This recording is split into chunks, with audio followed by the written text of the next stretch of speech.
ঈদ আসতেছে মানেই শপিং শুরু।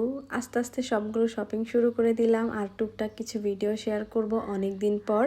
হ্যালো এভরিওয়ান, আসসালামু আলাইকুম। কেমন আছেন? আশা করি সবাই খুব ভালো আছেন। সময় যে কোন ফাঁক দিয়ে টিকটিক করে চলে যায় টেরই পাওয়া যায় না। ঈদ মানেই আনন্দ, আর এই আনন্দ ভাগাভাগি করার জন্য শপিং তো মাস্ট। শপিং করা হচ্ছে একটা চ্যালেঞ্জ। রোজা রেখে শপিং করা আরও বড় চ্যালেঞ্জ, যার কারণে রোজার আগেই করা ভালো। অনেকে এটা এখন করে, রোজার আগেই করে ফেলে। এটাই আসলে ভালো। সারাদিন রোজা রাখার পর শরীর একদমই চলে না যে শপিং করতে যাওয়া, হাঁটা, ঘোরাফেরা। তারপরেও সব কিছু প্ল্যান মোতাবেক হয় না, কিছু জিনিস প্ল্যানের বাইরেও চলে আসে।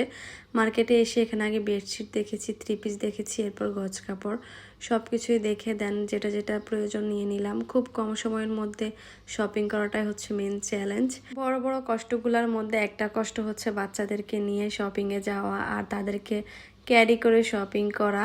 বাসায় বসে অনলাইনে শুয়ে শুয়ে অর্ডার দিলে অনেক ভালো তখন মনে হয়। এরপর হচ্ছে বাসায় চলে যাচ্ছি, খুব কম সময়ের মধ্যে আজকে কমপ্লিট করে ফেললাম আর টুকটাক কিছু কিনলাম। একদিনে সব কিছু সম্ভব না, তো এখানে আমি 2টা 3 পিস নিয়ে নিলাম আর শাড়ি, জামা, গজ কাপড় সব কিছুই নিয়েছি, সাথে একটা টাওয়ালও নিয়েছি। তো এটা ছিল হচ্ছে পিঙ্ক কালার, এই 3 পিসটা পিঙ্কের উপরে কাজ করা। আর এখানে নিয়ে নিলাম আরেকটা 3 পিস, এটা ছিল fest colour, same design same category, শুধু কালারটা এদিক সেদিক। এরপর নিয়ে নিলাম গজ কাপড়। গজ কাপড় এখানে আমি 2টা নিয়েছি, মানে 2টা প্রিন্টের, 2টাই হচ্ছে অনেক সুন্দর। এরপর এখানে আরও একটা শাড়ি নিয়ে নিলাম, শাড়ির সাথে ব্লাউজ পিস তো মাস্ট থাকেই। এরপর শাড়িটাও একটু খুলে দেখে দিচ্ছি, অনেক সুন্দর, সরাসরি আরও বেশি সুন্দর। এরপর এখানে আরও একটা শাড়ি নিয়েছি, এটাও সুন্দর, এটার সাথেও সুন্দর একটা ব্লাউজ পিস আছে। পার্পল কালার একটা টাওয়াল নিয়ে নিয়েছি, এই কালারটা অনেক সুন্দর সরাসরি দেখতে। এরপর নিয়ে নিলাম নামাজের হিজাব। এই হিজাবগুলো নামাজের জন্য বেস্ট, একদম সুন্দরভাবে পুরো শরীরকে ঢেকে নামাজ পড়া যায়। দেন 2টা কালারে 2টা হিজাব নিয়ে নিয়েছি। আর এই ভিডিওটা ছিল পরের দিনের ইফতারের ভিডিও, আমি সাথে অ্যাড করে দিয়েছি। এখানে আজকে ইফতারে রেডি করেছি বুট, সাথে ছিল পেঁয়াজু, আলুর চপ, বেগুনি, সাথে ছিল কুমড়ার চপ, জিলেপি, বুরিন্দা।